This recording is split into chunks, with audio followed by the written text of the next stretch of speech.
ನಮಸ್ತೆ. ನಮಸ್ತೆ. ನಮಸ್ತೆ. ಎಲ್ಲಿಂದ ಫೋನ್ ಮಾಡ್ತಿರೋದು? ನಾನು ತೀರ್ಥಹಳ್ಳಿ. ಎಲ್ಲಿಂದನಪ್ಪ? ತೀರ್ಥಹಳ್ಳಿ. ತೀರ್ಥಹಳ್ಳಿ. ಕಾರ್ಯಕ್ರಮ ಯಾವಾಗಲಿಂದ ನೋಡ್ತಿದ್ದೀರಿ? ಒಂದು 2 ವೀಕಿಂದ. 2 ವಾರದಿಂದ ನೋಡ್ತಿದ್ದೀರಿ. ಹಾ, ಹೌದು. ಹೇಳಪ್ಪ, ಏನಾದರೂ ಹಂಚಿಕೊಳ್ಳೋದಿದೆಯಾ? ಈಗ ಏನ್ ಹೇಳೋದು ಗುರುಜಿ? ಏನ್ ಹೇಳೋದು ಅಂತ ನನ್ನಂಗೆ ಕೇಳ್ತೀಯಲ್ಲಪ್ಪ. ನಿನ್ಗೆ ಏನಾದರೂ ಹಂಚಿಕೊಳ್ಳೋದಿದೆಯಾ ಅಂದಿದ್ದು. ಬಟ್ ವಿಡಿಯೋಸ್ ಎಲ್ಲ ನೋಡಿನೇ ಎಲ್ಲೆಂದ ತಲೆಯಿಂದ ಪೂರ ಹೊರಗಾಕ್ಬಿಟ್ಟಿದ್ದೀನಿ. ಅಯ್ಯೋಯ್ಯೋ, ಹಂಗಾರೆ ಸುಮ್ನೆ ಹೊರಗೆ ಹಾಕಿದೀನಿ ಅಂತ ಹೇಳಲಿಕ್ಕೆ ಮಾಡಿದ್ರ? ಹಂಗಾರೆ ಹಾ, ಅದು ಸತ್ಯ. ಅದೇ ಹೇಳಲಿಕ್ಕಂದೇ ಮಾಡಿದ್ದು. ಸಂತೋಷ. ಏನು ಓದ್ತಿರೋದು? ನಾನು ಓದ್ತಿರೋದಲ್ಲ, ನಾವು ವರ್ಕ್ ಮಾಡ್ತಿರೋದು guruji. Okay okay okay okay sorry, ನಾನು ಓದ್ತಿದ್ದೀರಾ ಅಂದ್ಕೊಂಡೆ. ಇಲ್ಲ, ವರ್ಕ್ ಮಾಡ್ತಿರೋದು. ಓಕೆ. ಕಾರ್ಯಕ್ರಮ ಸಿಕ್ಕಾಗಿನಿಂದ ಸ್ವಲ್ಪ ಬದಲಾವಣೆ ನೀವೇ ಮಾಡ್ಕೊಂಡಿದ್ದೀರಾ? ಹಾ, ಕಾರ್ಯಕ್ರಮ ನಾನು 2 ವೀಕಿಂದ ನೋಡ್ದೆ. ಬಟ್ ಏನೋ ಒಂದು ಮುಂಚೆಲ್ಲ ಏನೋ ಒಂದು ಟೆನ್ಷನ್ ಇದೆ ತಲೆಯಲ್ಲಿ ಓಡಾಡ್ತಿರುತ್ತೆ. ಓಕೆ. ಬಟ್ ನಿಮ್ಮ ವಿಡಿಯೋಸ್ ಎಲ್ಲ ನೋಡಿದ್ಮೇಲೆ ಯಾಕೆ ನಾವು ನಾನು ಹೆತ್ತವರ ತಂದೆ ತಾಯಿ ಇದ್ದಾರೆ, ನಿಜ ನಿಜ ನಿಜ. ತಮ್ಮ ಇದ್ದಾನೆ. ಯಾವಳ ಒಬ್ಳು ಹುಡುಗಿಗೋಸ್ಕರ ನಾನು ಅವಳಿನ ನೆನ್ಪಲ್ಲೇ ಇರೋದು. ನಾಳೆ ನಮ್ಮಿಂದನೇ ಉದ್ಧಾರ ಆಗ್ಬೇಕಲ್ಲ. ಹೌದು ಹೌದು ಹೌದು ಅಲ್ವಾ ಗುರುಜಿ? ಹೌದಪ್ಪ, ಹೌದು.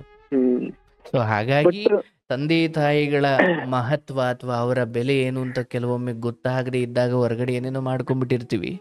ಒಂದು ಹಂತ ಬರುತ್ತೆ, ನಮಗೆ ಕೈತುತ್ತು ತಿನ್ಸಿದವರು, ನಮ್ಮನ್ನ ಹುಷಾರಿಲ್ದಾಗ ನೋಡ್ಕೊಳ್ಳೋರು, ಮತ್ತೆ ನಮ್ಮನ್ನ ಮಡ್ಲಲ್ಲಿ ಮಲಗಿಸ್ಕೊಂಡು ನಮ್ಮನ್ನ ರಕ್ಷಣೆ ಮಾಡೋರು, ನಮಗೆ ಕವಚದ ಹಾಗೆ ಜೀವನದ ಪೂರ್ತಿ ಈ ಬದುಕೆಂಬ ಯುದ್ಧ ಭೂಮಿಯಲ್ಲಿ ನಮ್ಮನ್ನ ಕಾಪಾಡಿಕೊಂಡು ಬಂದವರನ್ನ ಮರೆತು ನಾವು ಹೊರಗಡೆಯವ್ರಿಗೋಸ್ಕರ ಇವರನ್ನ ಒಂದು ಅರೆಗಳಿಗೆ ಮರೆತಂತೆ ನಾಟಕ ಮಾಡಿರ್ತೀವಿ. ಬಟ್ ಒಂದು ಗಳಿಗೆ ಬರುತ್ತೆ, ಓಹೋ, ಸತ್ಯ ಅಂದ್ರೇನು ಅಥವಾ ಸತ್ಯವಾದದ್ದೇನು, ಇಲ್ಲಿ ನಕಲಿ ಯಾವುದು ಅಸಲಿ ಯಾವುದು ಅಂತ ಗೊತ್ತಾಗುವ ಸಮಯ ಬರುತ್ತೆ. ಹಂಗ ಬಂದಾಗಲೂ ಎಷ್ಟೋ ಜನ ನಕಲಿಯನ್ನೇ ಅಸಲಿ ಅಂದ್ಕೊಂಡು ಅವಳಿಂದೆ ಹೋಗೋರಿದ್ದಾರೆ. ಆದ್ರೆ ನೀವು ಅಂಥದ್ದೊಂದು ಗಳಿಗೆ ಬಂದಾಗ ಸ್ವಲ್ಪ ಬುದ್ಧಿ ಬಳಸಿ ಈ ಕಡೆ ಬಂದಿದ್ದೀರಿ ಅಷ್ಟೇ. ಎಲ್ಲ ನಿಮ್ಮಿಂದನೇ ಗುರುಜಿ. ಏನ್ ಹೇಳೋದು ಕಮ್ಮಿನೇ. ಏನಂದ್ರೆ ಫುಲ್ ತಲೆಯಲ್ಲಿ ಫುಲ್ 1.5 ವರ್ಷದಿಂದ ಇಷ್ಟಪಟ್ಟಿದ್ದೆ. ಮನೆ ಬರ್ತಿದ್ಲು, ಅವಳೇ ಅಡುಗೆ ಮಾಡ್ತಿದ್ಲು ನಮ್ಮನೆಯಲ್ಲಿ. ಅಪ್ಪ ಅಮ್ಮ ಎಲ್ಲ ಇಡೀ ನನ್ನ ಫ್ಯಾಮಿಲಿ ಅಂದ್ರೆ ತುಂಬಾ ಜನ ಇರ್ತಾರೆ, ಎಲ್ಲರಿಗೂ ಗೊತ್ತುಂಟು ಈ ಹುಡುಗನ್ ಮದುವೆ ಆಗೋ ಅದೇ ಹುಡುಗಿ ಅಂತ. ಆ ತರ ಇದ್ದಿದ್ದು ಹುಡುಗಿ 1.5 ವರ್ಷದಿಂದ. ಮೊನ್ನೆ ನಂಗೆ ಯಾರೋ ಏನೋ ಗೊತ್ತಿಲ್ಲ ಕಾಲ್ ಮಾಡಿದ್ಲು, ಅಣ್ಣ ಬೇಡ ಅಣ್ಣ ಅವಳು ಸರಿ ಇಲ್ಲ. ಅಂದ್ರೆ ನಿಮಗೆ ಪರಿಚಯ ಇದು? ಅಂದ್ರೆ ನನ್ನ ಮನೆ ಹತ್ರನೇ ಅವ್ರದ್ದು ಒಂದು ಶಾಪ್ ಇದೆ. ಅಂದ್ರೆ ನಿನ್ಗೆ ಎಷ್ಟು ವರ್ಷ ಏನಪ್ಪ? 1.5 ವರ್ಷದಿಂದ. ಅಲ್ಲಪ್ಪ, ನಿನ್ಗೆ ಎಷ್ಟು ವರ್ಷ ಅಂದೆ? ನಂಗೆ 26. 26 ವರ್ಷ. ಈ ಪ್ರೀತಿ ಶುರುವಾಗಿದ್ದು ಎಷ್ಟು ವರ್ಷದ ಹಿಂದೆ? 1.5 ವರ್ಷ. ಅಂದ್ರೆ ಒಂದು ಕರೋನಾ ಸಮಯದಲ್ಲಿ ಶುರುವಾಗಿದ್ದು. ಓಕೆ. ಎಷ್ಟು ವರ್ಷ ಆದ್ಮೇಲೆ? ಓಕೆ. ಅಂದ್ರೆ ಆ ಪ್ರಪೋಸ್ ನಿಮ್ ಕಡೆಯಿಂದ ಹೋಗಿದ್ದ, ಆ ಕಡೆಯಿಂದ ಬಂದಿದ್ದ? ಆಕ್ಚುಲಿ ಫಸ್ಟ್ ನಾನು ಕೇಳಿದ್ದೆ ಅವಳ ಹತ್ರನೇ, ಏನಂತ, ನಿಂಗ್ ಬೇರೆ ಏನಾದ್ರು ಲವ್ ಉಂಟಾ? ಲವ್ ಇದ್ರೆ ಹೇಳಿಬಿಡು, ಮತ್ ನಾನ್ ನಿನ್ ತಂಟೆಗೆ ಬರಲ್ಲ. ಯಾರೋ ಒಬ್ಬ ಹುಡುಗ ಲವ್ ಮಾಡಿದ್ಮೇಲೆ ಮತ್ ನಾವ್ ಹೋಗೋದು ಸರಿ ಅಲ್ಲ ಗುರುಜಿ. ಓಕೆ. ಈ ರೈಲ್ವೆ ಸ್ಟೇಷನ್ ಅಲ್ಲಿ ಕೂಲಿಗಳು ಒಂದು ನಿಯಮ ಮಾಡ್ಕೊಂಡಾರಂತೆ. ಒಬ್ರು ಒಂದು ಕೂಲಿ ಬರಪ ಇಲ್ಲಿ ಅಂತ ಕರೆದ್ರು, ಅವನು ಬಂದ ಒಂದು ರೇಟ್ ಮಾತಾಡ್ಕೊಳ್ತಾ ಇದ್ದ. ರೇಟಲ್ಲಿ ಯಾಕೋ ಕೂಲಿ ಅವನು ಹೇಳಿದ್ದನ್ನ ಇವರು ಕೊಡೋಕೆ ಒಪ್ಪಲಿಲ್ಲ. ಆಗ ಇನ್ನೊಬ್ಬ ಕೂಲಿನ ಕರಿತೀನಿ ಅಂತಂದಂತ ಅವನು, ಯಾರು ಲಗೇಜ್ ಓನರು. ಆದ್ರೆ ಆ ಕೂಲಿಯವ್ರು ಯಾರು ಮುಟ್ಟೋದೇ ಇಲ್ವಂತ. ಒಬ್ಬ ಮುಟ್ಟಿದ್ದನ್ನ ನಾವ್ ಯಾರು ಮುಟ್ಟಲ್ಲ ಅಂತ. ಅಂದ್ರೆ ಕೂಲಿಯವರಲ್ಲೇ ಒಪ್ಪಂದ ಇದು. ಈಗ ಬೇರೆ ದಾರಿ ಇಲ್ಲದೆ ಅವನ್ನೇ ಕರ್ಕೊಂಡು ಹೋಗ್ಬೇಕು ಅವರು, ಇಲ್ಲ ಅವರೇ ಹೊತ್ಕೊಂಡು ಹೋಗ್ಬೇಕಷ್ಟೇ. ನೀವ್ ಹೇಳ್ದಂಗೆ ಬೇರೆ ಹುಡುಗ ಪ್ರೀತಿ ಮಾಡ್ತಾವೆ, ನಾವ್ ಹೋಗಲ್ಲ ಅಂತ ಹುಡುಗರಲ್ಲೇ ಒಪ್ಪಂದ. ಒಪ್ಪಂದಕ್ಕಿಂತ ಹುಡುಗರಿಗೆ ಕಷ್ಟ ಗೊತ್ತು ಲವ್ ಅಂದ್ರೆ ಏನು ಆತರ. ಓಕೆ, ಆ ನಿಯತ್ತನ್ನ ನೀವು ಪ್ರದರ್ಶನ ಮಾಡಿ ಕೇಳಿದ್ರಿ, ನೋಡವಾ ನಿಂಗೆ ಬೇರೆದಿದ್ರೆ ನಾನು ಖಂಡಿತ ನಿನ್ ತವಚಕ್ ಬರಲ್ಲ, ಇಲ್ದೇ ಇದ್ರೆ ಹೇಳು ಅಂತ. ಹಾಗೆ ನಾನೇ ಇಲ್ಲ ನಂಗೆ ಬೇರೆ ಯಾವ್ದು ಲವ್ ಇಲ್ಲ ಅಂದ್ಲು. ನಾನ್ ನಿನ್ನನ್ನು ಇಷ್ಟಪಟ್ಟಿದ್ದೆ ಅಂದ್ಲು. ಅವಳೇ ಪ್ರಪೋಸ್ ಮಾಡಿದ್ಲು. ಆಮೇಲೆ ಹಳೆ ಸ್ಟೋರಿ ಓಪನ್ ಆಯ್ತು ಮತ್ತೀಗ. ಅವಳೇ ಪ್ರಪೋಸ್ ಮಾಡಿದ್ಲು. ನಾನು ಓಕೆ ಅಂದೆ. ಕಡಿಕ ಹಳ ವಿಷಯ ಎಲ್ಲಾರು ಗೊತ್ತಾಗತ್ತಂತ ಅವಳ ಫ್ರೆಂಡಿನೆಲ್ಲ ಅವಳೇ ದೂರ ಮಾಡ್ಕೊಂಡ್ಲು ನನ್ನಿಂದ. ಅವಳ ಫ್ರೆಂಡ್ ಎಲ್ಲ ನನ್ನ ಫ್ರೆಂಡ್. ಅವ್ರನ್ನೆಲ್ಲ ದೂರ ಮಾಡ್ರು ಏನೋ ಸಿಲ್ಲಿ ಮ್ಯಾಟ್ರ್ ಇಂದ. ಆಯ್ತು ಮುಂದುವರ್ಸೋಣ. ಬಟ್ ಅದಕ್ಕೂ ಮುಂಚೆ ಅಲ್ಲಿವರೆಗೂ ಇಲ್ದಿರೋ ಈ ಪ್ರೇಮದ ಕತೆ ಅವಾಗೇನೋ ಯಾಕೆ ಕೇಳಬೇಕು, ಅವಾಗ ಪ್ರೀತಿ ಮಾಡ್ಬೇಕು, ಇದು ಯಾಕೆ ಬಂತ ಬುದ್ಧಿ ಯಾರಿಗೆ ಗುರುಗಳೇ? ನಿಮ್ಗೆ ಆ ಹುಡುಗಿನ ನಿನ್ಗೆ ಯಾರಾದ್ರೂ ಬೇರೆ ಹುಡುಗರು ಇದ್ದಾರ ಅಂತ ಕೇಳೋವರೆಗೂ ಯಾರನ್ನು ಪ್ರೀತಿ ಮಾಡಿರ್ಲಿಲ್ಲ, ಹೌದಲ್ಲಪ್ಪ?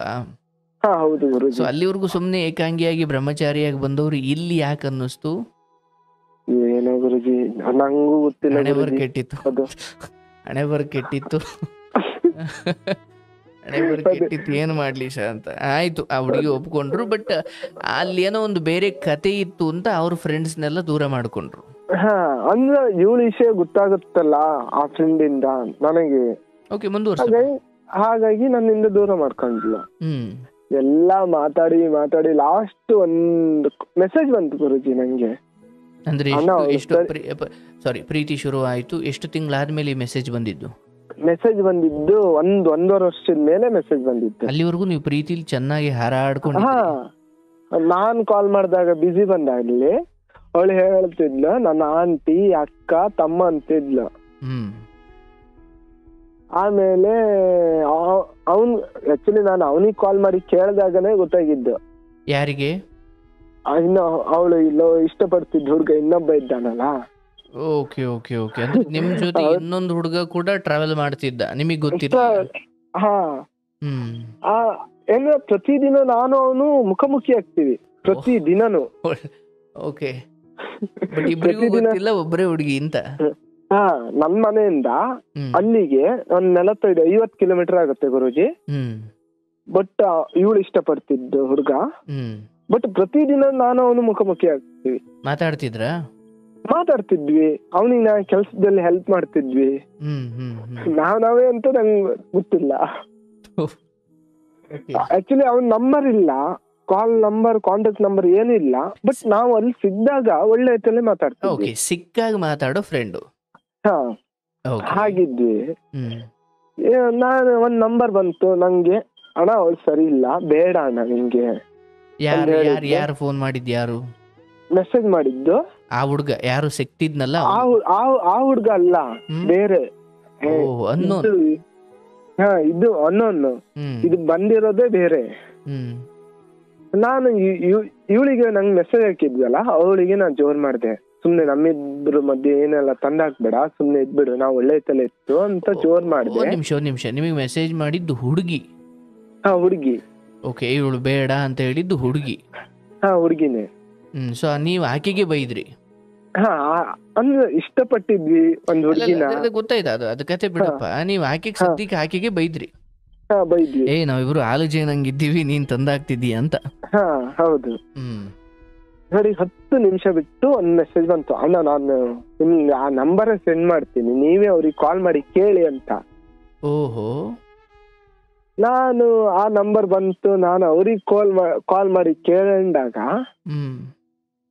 ಹೇಳಿದ್ವಿ ವಿಷಯ. ಯಾರಿಗೆ ಕಾಲ್ ಮಾಡಿ? ನಾನು ಅವಳು ಇನ್ನೊಬ್ಬ ಹುಡುಗ ಇದ್ದಲ್ಲ, ಅದೇ ನೀವು ಭೇಟಿ ಆಗ್ತಿದ್ದು ಹುಡುಗ? ಹುಡುಗ. ಈ ಹುಡುಗನ್ ನಂಬರ್ ಕೊಟ್ಟಿದ್ದು ಈ ಮಧ್ಯೆ ಯಾರೋ ಬಂದು ನಿಮ್ಗೆ ವಿಷಯ ಮುಟ್ಸಿದ್ರಲ್ಲ ಆಕೆ? ಹೌದು, ಆಕೆ. ಸೊ ಆ ಹುಡುಗಂಗ್ ಫೋನ್ ಮಾಡೋ ಮುಂಚೆ ಗೊತ್ತಿತ್ತಾ ಇದೇ ಹುಡುಗ ನಿಮಗೆ ಫೋನ್ ಮಾಡ್ತಿದ್ದಿಲ್ಲ? ಇಲ್ಲ. ಆಕ್ಚುಲಿ ನಾನು ಕಾಲ್ ಮಾಡಿ ಮಾತಾಡಿ ಒಂದ್ 4-5 ಒಂದು 2 ತಿಂಗಳಾದ್ರೂ 2 ಮಂತ್ ಆದ್ರೂ ನಂಗೆ ಗೊತ್ತಿಲ್ಲ ಅದೇ ಹುಡುಗ ಅಂತ. ಧ್ವನಿನೂ ಗೊತ್ತಾಗ್ಲಿಲ್ವಾ? ಇಲ್ಲ, ಧ್ವನಿನಲ್ಲೂ ಗೊತ್ತಾಗಿಲ್ಲ ಕಾಲಲ್ಲಿ. ನನ್ನ ಓನರ್, ನನ್ನ ಒಬ್ಬ ಅಣ್ಣನೇ ಹೇಳ್ಬೋದು, ಇದ್ದ.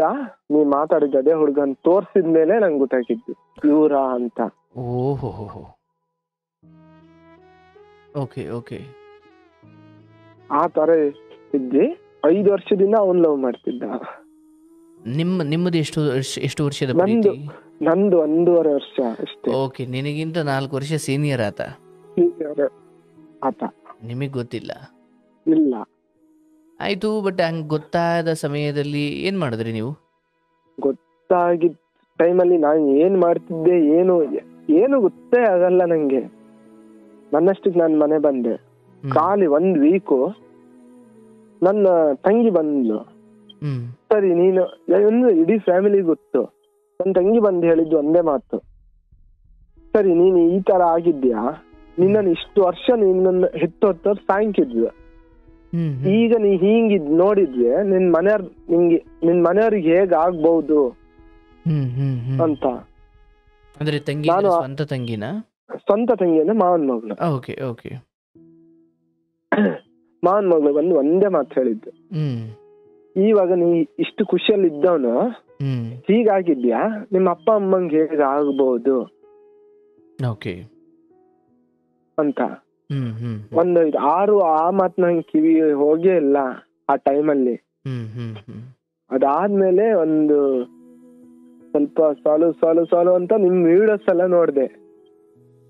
ನೀವ್ ಹೇಳ್ತಿರೋದೆಲ್ಲ ನೋಡಿದ್ಮೇಲೆ ನಂಗೋಸ್ಕರ ನನ್ ಫ್ಯಾಮಿಲಿ ಅಂತ ಇದೆಯಲ್ಲ ಸರ್. ಹೌದಪ್ಪ, ನಂಗೋಸ್ಕರ ನನ್ ಫ್ಯಾಮಿಲಿ ಇದ್ಮೇಲೆ ಮತ್ತೆ ಯಾರೋ 3 ದಿನಕ್ಕೆ ಬರ್ತಾರೆ. ನಾಳೆ ಮುಂದೊಂದ್ ದಿನ ನಾವು ಕುತ್ತಿಗೆ ತಾಳಿ ಕಟ್ತೀವಲ್ಲ, ಅವ್ರನ್ನ ಇಷ್ಟಪಡುವ, ಅವ್ರನ್ನ ಲವ್ ಮಾಡುವ. ಅದ್ಭುತ. ಇದು ಯಾರಿಗೋ ನಾನು ಹೇಳಿದ್ದನ್ನ ಚೆನ್ನಾಗಿ ತಿಳ್ಕೊಂಡ್ಬಿಟ್ಟಿದ್ದೀರಾ. ಹೌದು ಗುರುಜಿ, ನೀವ್ ಹೇಳಿದ್ದೆ ಮಾತು ಇದು. ಹೌದು ಹೌದು ಹೌದು ಹೌದು, ನೀವ್ ಹೇಳಿದ ಮಾತೆ ನಾ ಹೇಳ್ತಿರೋದು ಗುರುಜಿ. ತುಂಬಾ ಖುಷಿ ಆಯ್ತು. ಸೊ ಆ ಸಮಯದಲ್ಲಿ ಗೊತ್ತಾದಾಗ ಆ ಹುಡುಗನ್ನು ಅಥವಾ ಆ ಹುಡುಗಿಯನ್ನು ಇಬ್ಬರಲ್ಲಿ ಒಬ್ರನ್ನ ಯಾರನ್ನಾದ್ರೂ ಕೇಳಿದ್ರ ನೀವು? ಹಾ, ಕೇಳಿದ್ದೆ. ಏನ್ ಹೇಳಿದ್ರ ಅವಾಗ? ಆ ಹುಡ್ಗನೂ ಕೇಳಿದ್ದೆ. ಆ ಹುಡ್ಗ ಹೇಳಿದ್ದ, ನಾವು 5 ವರ್ಷದಿಂದ ಲವ್ ಮಾಡಿದ್ದೆ ಅಂದ. 5 ವರ್ಷದಿಂದ ನಿಂಗ್ ಲವ್ ಇದ್ಮೇಲೆ ಯಾಕೆ ನಂಗ್ ಲವ್ ಅಂತ ಮನೆ ಬರ್ತಾಳೆ, ಅಡ್ಗೆ ಮಾಡ್ತಾಳೆ, ಎಲ್ಲ ಪ್ರತಿಯೊಂದು ಇದ್ ಮಾಡ್ತಾಳೆ ಅಂತ ನಾನ್ ಕೇಳಿದ್ದೆ.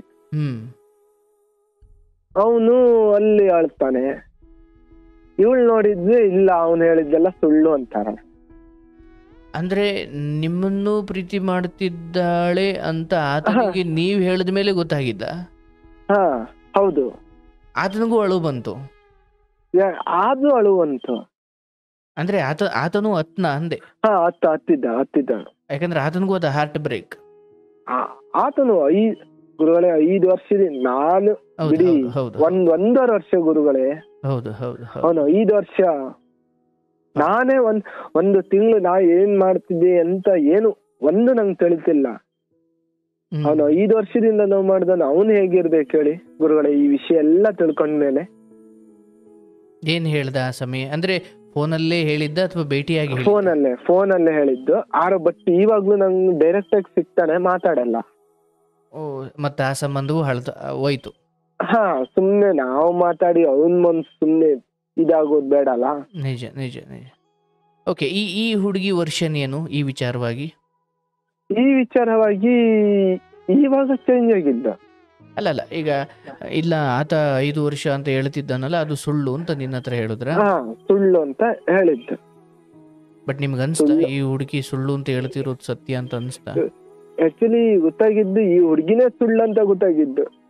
ಓಹೋ, ಹುಡುಗಿನೇ ಸುಳ್ಳು ಅಂತ ಗೊತ್ತಾಗಿ. ಏನ್ ಗುರುಗಳೇ, ಈಗ ಇಷ್ಟಪಟ್ಟಿದ್ಮೇಲೆ ಒಂದ್ ಹುಡುಗ ಇಷ್ಟಪಟ್ಟಿದ್ಮೇಲೆ ಮನೆಯವ್ರ ಇಡೀ ಫ್ಯಾಮಿಲಿ ತೋರ್ಸಿ ಬಿಡ್ತಾನೆ, ನಾನ್ ಮದುವೆಗೆ ಹುಡುಗಿ ಅದೇ ತರ ಅಂತ. ಹುಡುಗಿರು ಹಾಗಲ್ಲ. ಹುಡುಗಿರು ಏನಂದ್ರೆ ಎಲ್ಲ ಹುಡುಗಿರಿಗೆ ಹೇಳ್ತಿಲ್ಲ, ಕೆಲವೊಂದು ಹುಡುಗಿರಿಗೆ ಅಷ್ಟೇ. ಫೈನಲ್ ಆಗೋವರೆಗೂ ಡಿಸ್ಕ್ಲೋಸ್ ಮಾಡಲ್ಲ ಅಂತ. ಹಾ, ಮಾಡಲ್ಲ. ಹುಡುಗಿರು ನೀವು ಅವ್ರಿಗೆ ಹೇಳ್ಬೇಡಿ, ಇವ್ರಿಗೆ ಹೇಳ್ಬೇಡಿ, ಅವ್ರಿಗೆ ಗೊತ್ತಾಗಿದ್ವಿ ಹಾಗಾಗುತ್ತೆ, ಇವ್ರಿಗೆ ಗೊತ್ತಾಗಿದ್ವಿ ಹೀಗಾಗುತ್ತೆ ಅಂತಾರೆ ಹುಡುಗಿರು. ಈಗ ಕೆಲವೊಂದು ದೃಷ್ಟಿಕೋನದಿಂದ ಹಾಗೆ, ಇನ್ನೊಂದು ಹಿರಿಯರ ಸಮ್ಮುಖದಲ್ಲಿ ಅದು ಒಂದು ಫಿಕ್ಸ್ ಅಂತ ಆಗೋವರೆಗೂ ಹೇಳಿದೆ. ಯಾಕಂದ್ರೆ ಹೆಣ್ಣಿನ ಬದುಕು ಸೂಕ್ಷ್ಮನಪ್ಪ. ಏನಾಗ್ಬಿಡುತ್ತೆ, ಮೊದ್ಲು ಈಗ ನಿನ್ನಿಂದಲೇ ತಗೊಳ್ತೀನಪ್ಪ, ಇನ್ನು ಮದುವೆ ಆಗದ ಒಂದು ಹೆಣ್ಣು ಮಗಳು ಮನೆಗೆ ಬರೋದೇನು, ಅಡುಗೆ ಮಾಡೋದೇನು, ಅಥವಾ ಆ ರೀತಿ ಇರೋದೇನು, ಇದೇನು ನಿಮ್ಮ ಸಂಸ್ಕೃತಿಲಿ ಹಿಂಗಿದೆಯೇನಪ್ಪ? ಇಲ್ಲ ಗುರುಗಳೇ, ಅದು ಮೊದಲನೇದಾಗಿ ಮೂರ್ಖತನ ಮಾಡ್ಕೊಂಡಿದ್ ನೀವು ಅಲ್ಲಿ. ನಮ್ಮನೇಲಿ ಫಿಕ್ಸ್, ನಮ್ಮ ಮನೇಲಿ ಹೇಗೆ ಅಂದ್ರೆ ಅಪ್ಪ ಅಮ್ಮ, ನಮ್ಮನೇಲಿ ಇರೋದು ಅಣ್ಣ ತಮ್ಮ ಇಬ್ರೆ. ಹೆಣ್ಮಕ್ಕಳನ್ನ ಅಂದ್ರೆ ಅಷ್ಟು ಆಸೆ ಮಾಡ್ತಾರೆ. ಈಗ ನೆಕ್ಸ್ಟ್ ಸೊಸೆಯಾಗಿ ಬಂದವಳಿನ ಸಹ ಮಗಳು ತರ ಆಸೆ ಮಾಡ್ತಾರೆ. ಅದು ಬೇರೆ, ನೀ ಕೇಳಿಸ್ಕೊಳಪ್ಪ, ತಾಳಿ ಕಟ್ಟಿಸಿಕೊಂಡು ಬಂದ ದಿನದಿಂದ ಸೊಸೆ, ಅದು ಸೊಸೆ ಅಂತ ಭಾವಿಸಿ ಹಂಗ ಮಾಡೋದಿದೆಯಲ್ಲ, ಅದು ಹೆಣ್ಣಿನ ಮನಸ್ಸೇ ಹಾಗೆ, ಹೆಣ್ಣಿಂದು ಅಂತಲ್ಲ. ಆ ಮದುವೆ ಅನ್ನೋ ವಿಚಾರ ಬಂದಾಗ್ಲೇ ಅದು ನೀ ತಾಳಿ ಕಟ್ಟಿದ ದಿನ ಮಾತ್ರ ಅದ್ ನಿಂದು. ಇವಳು ಏನ್ ಗೊತ್ತಾ ಗುರುಗಳೇ, ಇವಳು ಅದೇ ತರ ನಮ್ಮ ಅಪ್ಪ ಅಮ್ಮನ ಮನ್ಸು, ನಾನ್ ಸೊಸೆ, ಇದೇ ಮನೆ ಸೊಸೆ ಅಂತ ಆ ತರ ಇದ್ ಮಾಡಿ ಬಿಟ್ಟಿದ್ಲು. ಇದು ಮಾಡಿ ಬಿಟ್ಟಿರ್ಲಿಲ್ಲ ನೀವು. ಆಯ್ತು, ಆಕೆ ಏನೋ ನಂಬಿಸಿದ್ಲು, ಬಟ್ ಎಲ್ಲದಕ್ಕೂ ಅದರದೇ ಆಚಾರ ಅಂದ್ರೆ ಮುಂದಿನ ವರ್ಷ ಸಾಯ್ತಾನೆ ಅಂತ ಈಗ್ಲೇ ತಿಥಿ ಮಾಡೋಕ್ಕಾಗುತ್ತಾ? ಹೌದು ಗುರುಗಳೇ, ಸರಿ. ಹಂಗೆ ನನ್ ನಾಳೆ ಬರೋಳು ಅಂದ್ಕೊಂಡು, ಇಲ್ಲಪ್ಪ ಅದಕ್ಕೊಂದು ಆಚಾರ ವಿಚಾರ ಇದೆ, ಅದನ್ನು ಮೀರಿ ನೀವು ನಡೆದ್ರೆ ಅದಕ್ಕೆ ಏನು ಅನುಭವಿಸ್ಬೇಕು ಅನುಭವಿಸಿ. ಏನೇ ನೀವು ಸಿರಿವಂತರಿರ್ಬೋದು, ಏನೇ ಹೆಣ್ಮಕ್ಳ ಮೇಲೆ ಪ್ರೀತಿ ಇರ್ಬೋದು ಅಥವಾ ಕಾಳಜಿ ಇರ್ಬೋದು, 1000 ಇರ್ಬೋದು, ಅದಕ್ಕೊಂದು ರೀತಿ ನೀತಿ ಇದೆ. ನಮ್ಮಲ್ಲಿ ಮದುವೆಗೆ ಮುಂಚೆ ಇವನ್ ಎಂಗೇಜ್ಮೆಂಟ್ ಆಗಿರುತ್ತಪ್ಪ, ಮದುವೆ ಆಗೋವರೆಗೂ ಒಳಗಡೆ ಬರಲ್ಲ ಆಕೆ. ಇಲ್ಲಿ ಅಂತಲ್ಲ, ನಿಮ್ಮ ಮನೇಲೂ ಹಂಗೆ ಇದೆ, ಬಟ್ ಅಲ್ಲಿ ಏನೋ ಎಡವಟ್ಟು ಹಾಕಿ ಮಾಡ್ಕೊಂಡಿದ್ದೀರಾ. ಅದಕ್ಕೆ ತಕ್ಕಂಗೆ ಈಗ ಸಮಸ್ಯೆ ಏನಾಗ್ಬಿಡುತ್ತೆ ನೋಡಪ್ಪ, ಇಲ್ಲಿ ಏನೂ ಮಾಡ್ಕೊಳ್ಳದೆ ನೀವು ಒಳಗಡೆ ಒಪ್ಪಂದ ಮಾಡಿಕೊಂಡು ನೋಡೋಣ, ನೀವು ಓದಿ ಆಮೇಲೆ ನೋಡೋಣ ಅಂತ ನಿಮ್ಮಲ್ಲೇ ಇದ್ದಿದ್ರೆ ಇದು ಆಗ್ತಿರ್ಲಿಲ್ಲ. ಅದು ಬಂದವ್ರ ಸಂಬಂಧಿಕರಿಗೆಲ್ಲ ಇವನ ಮದುವೆ ಆಗೋಳು ಇವಳೆ ಅಂತೆ, ಅವನೇ ಅಂತೆ, ಈ ಎಲ್ರಿಗೂ ಗೊತ್ತಿದ್ದಾಗ ಮತ್ತೆ ಆಮೇಲೆ ಹಿಂಗೇನೋ ನಡೆದಾಗ ಒಬ್ಬ ಹುಡುಗನ ಬದುಕಾಗ ನಿಂದು ಸುಲಭ ಆಗುತ್ತೋ ಏನೋ ಗೊತ್ತಿಲ್ಲ, ಬಟ್ ಬಹುಶಃ ಆ ಹುಡುಗಿ ಜೀವನದ ಕಷ್ಟ. ಈಗ ಈ ಹುಡುಗಿಗೆ ಅಂತ ಹೇಳ್ತಾ ಇಲ್ಲ, ಈಗ ನಿನ್ ತಂಗಿದೆ ಅಂತ ಅಂದ್ಕೊಳ್ಳಪ್ಪ. ಹೌದು ಗುರುಗಳೇ, ಏನ ಅವನು ಯಾವ್ದೋ ಹುಡುಗನ ಇಷ್ಟಪಟ್ಟುಬಿಟ್ಟ ಅಥವಾ ಇಷ್ಟಪಟ್ಟಿದ್ದಾಳೆ ಅಂತ, ಓಕೆ, ಅವ್ರ ಮನೆಗೆ ಕಳಿಸ್ತೀರಾ, ಅವ್ರ ಸಂಬಂಧಿಕರಿಗೆಲ್ಲ ಹೇಳಿಸ್ತೀರಾ, ಏನೋ ಮಾಡ್ತೀರಾ. ನಾಳೆ ಆ ಹುಡುಗ ಬದಲಾಗ್ಬಿಟ್ಟ, ಈಗ ನೋಡಿದ್ರೆ ಎಲ್ಲಾರ್ಗು ಹೇಳ್ಕೊಂಬಂಬಿಟ್ಟಿದ್ದೀರಾ. ಆಗ ಈ ಹುಡುಗಿಗೆ ನಾಳೆ ಮದುವೆ ಆಗ್ಲಿಕ್ಕೆ ಯಾರು ಬರಲ್ಲ. ಅಂದ್ರೆ ಹೀಗೆ ಅಗ್ನಿಸಾಕ್ಷಿಯಾಗಿ ಸಪ್ತಪದಿ ತುಳಿದು ತಾಳಿ ಕಟ್ಟಿಸಿಕೊಂಡು, ಅಥವಾ ನಾನು ಆಕೆಗೆ ತಾಳಿ ಕಟ್ಟಿ ಗಂಡನಾಗಿ ಅಂದರೆ ಧರ್ಮಪತ್ನಿಯಾಗಿ ಅಗ್ನಿಕುಂಡದ ಮುಂದೆ ಸ್ವೀಕರಿಸಿದ ನಂತರವಷ್ಟೇ ನಿಮ್ಮ ಮನೆ ಒಳಗಡೆ ಆಕೆಗೆ ಒಂದು ಸೊಸೆಯ ಸ್ಥಾನ. ಅದಕ್ಕೂ ಮುಂಚೆನೇ ನಾನು, ಯಾಕಂದ್ರೆ ತಾಳಿ ಕಟ್ಟುವ ಕಡೇ ಕ್ಷಣದವರೆಗೂ ಏನಾಗುತ್ತೆ ಅಂತ ಯಾರು ಬಲ್ಲರಪ್ಪ?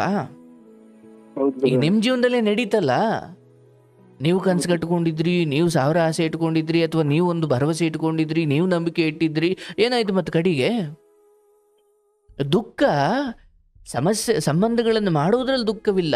ಅದನ್ನು ನಾನು ಒಂದು ಶಾಸ್ತ್ರಬದ್ಧವಾದ ಒಂದು ಅರ್ಥವನ್ನು, ಅದಕ್ಕೆ ವಿವಾಹ ಅನ್ನೋ ಶಾಸ್ತ್ರಬದ್ಧವಾದ ಅರ್ಥ ಕೊಟ್ಟಾಗಲೇ ನಿನ್ನ ಮನೆ ಒಳಗಡೆ ಆಕೆ ಸೊಸೆ. ನೀವು 4 ಜನಕ್ಕೆ ನಮ್ಮ ಮನೆ ಸೊಸೆ ಅಥವಾ ನನ್ನ ಹೆಂಡತಿ ಅಂತ ಪರಿಚಯ ಮಾಡ್ಬೋದು. ಅದಕ್ಕೆ ಮುಂಚೆನೇ ನೀವು ಏನೇನೋ ಮಾಡ್ಕೊಂಡು ಕೂತ್ಕೊಂಡ್ರೆ ಅದೆಲ್ಲ ಚೆನ್ನಾಗಿ ನಡೆದಿತ್ತಾ, ಓಕೆ, ಬಟ್ ಹಿಂಗಾದಾಗ ಎಡವಟ್ಟಾಗುತ್ತೆ. ಸೊ ಹಾಗಾಗಿ ಪಾಠ ಕಲೀರಿ. ಇನ್ನು ನಾಳೆ ಹೆಣ್ಮಗಳು ನೀವೆಲ್ಲೋ ನೋಡ್ತೀರಾ, ಇನ್ನು ಯಾರೋ ಇಷ್ಟವಾಗುತ್ತಲ್ಲ, ಏನೋ ಯಾವುದಾದ್ರೂ ಅಷ್ಟೇ, ಅದಕ್ಕೊಂದು ರೀತಿ ನೀತಿ ಇದೆ. ತೀರಾ ಅವಸರ ಮಾಡಿ 9 ತಿಂಗಳಿಗೆ ಆಗಬೇಕಾಗಿರೋ ಹೆರಿಗೆ 5 ತಿಂಗಳಿಗೆ ಒತ್ತಾಯವಾಗಿ ಆಚೆ ತೆಗೆದ್ರೆ ಮಗು ಪೂರ್ಣ ಬೆಳವಣಿಗೆ ಆಗಿರಲ್ಲ. ಯಾವಾಗ ಆಗಬೇಕು, ಹೆಂಗೆ ಆಗಬೇಕು, ಅದಕ್ಕೊಂದು ದಾರಿ ಇದೆ, ಅದಕ್ಕೊಂದು ರೀತಿ ನೀತಿ ಇದೆ. ಅದನ್ನು ಮೀರಿ ಇಲ್ಲ ನಮ್ಮ ಮನೆಯವರೆಲ್ಲ ಇಷ್ಟಪಟ್ಟಿದ್ರು, ಅವಳು ಹಂಗೆ ಬಂದು ಎಲ್ಲ ನಡ್ಕೊಳ್ತಾ ಇದ್ಲು, ಅಡುಗೆ ಮಾಡಿಡ್ತಿದ್ಲು, ಅಪ್ಪ ಅಮ್ಮನ್ನು ಅತ್ತೆ ಮಾವ ಅನ್ನೋ ಥರ ನೋಡ್ತಾ ಇದ್ಲು, ನನಗೂ ಅಷ್ಟೇ ಪ್ರೀತಿ ಕೊಡ್ತಾ ಇದ್ಲು. ಆದರೆ ಇಲ್ಲಿ ಆಯ್ತಪ್ಪ, ನೀನು ಹಳೆಯ ಪ್ರೀತಿಯನ್ನು ಕ್ಷಮಿಸೋಕ್ಕೂ ತಯಾರಿದ್ದೀಯ, ಆದರೆ ಇಲ್ಲಿ ಆ ಹುಡುಗಿ ಹೇಳಿದ ಸುಳ್ಳು ಅಥವಾ ಆ ಹುಡುಗಿ ನಿನ್ನ ಜೊತೆಯಲ್ಲೂ ಆಯಿತು ಹಳೇ 5 ವರ್ಷದ್ದು ಇತ್ತು, ಅದನ್ನು ಬಿಟ್ಟು ನಿನಗೆ ಬರೋದು ಬೇರೆ, ಅದನ್ನು ಇಟ್ಕೊಂಡು ನಿನ್ನನ್ನು ಇಟ್ಕೊಳ್ಳೋದು ಬೇರೆ. ವ್ಯತ್ಯಾಸ ಇದೆ, ಇದನ್ನು ಕರೆಕ್ಟಾಗಿ ಕೇಳಿಸ್ಕೊ. ಒಂದು ಹಳೇದು ಏನು ನಡೆದಿದೆಯೋ ಅದನ್ನು ಫುಲ್ ಸ್ಟಾಪ್ ಇಟ್ಬಿಟ್ಟು ನಿನ್ನ ಜೊತೆ ಹೊಸ ಜೀವನ ಶುರು ಮಾಡೋದು ಬೇರೆ, ಹಳೇದ್ರ ಜೊತೆ ನಿನ್ನನ್ನು ಕ್ಯಾರಿ ಮಾಡೋದು ಬೇರೆ. ಅದನ್ನು ಹೆಣ್ಣು ಅನ್ನಲ್ಲ, ಅಥವಾ ಅದಕ್ಕೆ ಸಭ್ಯರು ಅಂತ ಹೇಳಲ್ಲ, ಅದಕ್ಕೆ ಬೇರೆ ಅರ್ಥ ಇದೆ. ಹಾಗಾಗಿ ಇಲ್ಲಿ ನಮ್ಮದು ತಪ್ಪಾಯಿತು. ನಾವು ಈಗ ಪ್ರೀತಿ ಮಾಡಿದ್ದು ಅದ್ರ ಬಗ್ಗೆ ನಾನು ಮಾತಾಡ್ತಿಲ್ಲ. ಆದರೆ ಮದುವೆಗೆ ಮುಂಚೆ ನಾವು ಅವ್ರಿಗೆ ಸೊಸೆ ಥರ ನೋಡಿದ್ದು ಅಥವಾ ಎಲ್ಲ ತಿರಿ ಅವಕಾಶ ಕೊಟ್ಟಿದ್ದು. ಈಗ ನಿಮ್ಮಲ್ಲೇ ಇದ್ದಿದ್ರೆ ನೀನು ಡಿಪ್ರೆಷನ್ಗೆ ಹೋದೆ, ಹೆಂಗೋ ರಿಕವರ್ ಆದೆ ಸರಿ. ಬಟ್ ಈ ಹೊರಗಡೆಯವ್ರಿಗೆ ಯಾರ್ಯಾರಿಗೋ ಒಂಚೂರು ಹೇಳ್ಬಿಟ್ಟಿದೆಯಲ್ಲ ಮೊದಲೇ, ಹೌದು ಗುರುಗಳೇ. ಅವ್ರಿಗೆಲ್ಲ ಉತ್ತರ ಕೊಡೋದಿದೆಯಾ? ಕೊಡಬೇಕಾಗಿಲ್ಲ, ಬಟ್ ಅದನ್ನ ಎದುರಿಸ್ಬೇಕಾಗುತ್ತೆ ನೀವು. ಇಲ್ಲ ಗುರುಗಳೇ, ಹಾದಲ್ಲೆಲ್ಲ ಕೇಳ್ತಾರೆ. ಈಗ ನಾಳೆ ಯಾರನ್ನು ಮದುವೆ ಆಗ್ಬೇಕು, ನಾಳೆ ಮನೆಗೆ ಎಲ್ಲೋ ಹೆಣ್ಣು ನೋಡಕ್ ಹೋಗ್ಬೇಕು ಅಂದಾಗ ಇವೆಲ್ಲ ಬರ್ತಾವಪ್ಪ. ಬರುತ್ತೆ ಯಾವ್ದೋ ಹೆಣ್ಣನ್ನ ನಾಳೆ ಮನೆ ತುಂಬಿಸ್ಕೊಂಡ್ಬಿಟ್ಟಿದ್ರು ಇವರು, ಈಗ ನೋಡು ಬೇರೆ ಹೆಣ್ಣು ಹುಡುಕ್ತಾವ್ರೆ, ಏನ್ ಮಾಡಿದ್ರೋ ಏನೋ, ಏನ್ ಮಾಡ್ಕೊಂಡ್ರೋ ಏನೋ ಅಂತ ಮಾತಾಡ್ತಾರ. ಮೇಲೆ ಮಾತಾಡ್ತಾರೆ, ಏನು ಮಾತಾಡ್ತಾವ್ರೆ ಎಂದ್ಕೋ, ಮಾತಾಡಿದ್ದು ಗುರುಗಳೇ. ಸೊ ಹಾಗಾಗಿ ನಿನ್ನ ಮನೆಯ ಹೆಣ್ಮಗಳಾದ್ರೂ, ಬೇರೆ ಮನೆಯ ಹೆಣ್ಮಗಳಾದ್ರೂ, ಅಥವಾ ನಿನ್ನ ಜೀವನವಾದ್ರೂ ಅಷ್ಟೇ, ಎಲ್ಲದಕ್ಕೂ ಏನು ನನ್ನ ಮನೇಲಿ ಒಂಚೂರು ಫ್ರೀ ಬಿಟ್ಟಿದ್ದಾರೆ, ನನ್ನ ಮೇಲೆ ನಂಬಿಕೆ ಇಟ್ಟಿದ್ದಾರೆ, ಅಥವಾ ನಾನು ಏನು ಮಾಡಿದ್ರು ಮನೆಯವರು ಪ್ರೀತಿಯಿಂದ ಸ್ವೀಕರಿಸ್ತಾರೆ, ಹಿಂಗೆ ನಮಗೇನೇ ಸ್ವಾತಂತ್ರ್ಯ ಕೊಟ್ಟೇ ಭಗವಂತ ಪರೀಕ್ಷೆ ಮಾಡ್ತಾನಂತೆ. ಎಲ್ಲ ಫ್ರೀ ಬಿಟ್ಟು ಅಂದರೆ ಟ್ರಾಫಿಕ್ ಇರೋ ರೋಡಲ್ಲಿ ಯಾರೂ ವೀಲಿಂಗ್ ಮಾಡ್ಲಿಕ್ಕೆ ಆಗಲ್ಲ. ಆದರೆ ಒಂದು ಗಾಡಿ ಇಲ್ಲದೆ ಎಲ್ಲ ಝೀರೋ ಟ್ರಾಫಿಕ್ ಇರೋ ರೋಡ್ ಕೊಟ್ಬಿಟ್ಟು ಒಬ್ಬ ಪುಂಡ ಹುಡುಗನನ್ನು ಪರೀಕ್ಷೆ ಮಾಡ್ತಾನಂತ ದೇವರು. ಯಾಕಂದರೆ ಯಾರೂ ಇಲ್ಲ ರೋಡಲ್ಲಿ ಅಂತ ವೀಲಿಂಗ್ ಮಾಡ್ಲಿಕ್ಕೆ ಹೋಗಿ ಎಲ್ಲೋ ಬಿದ್ದು ಸಾಯ್ತಾನೆ.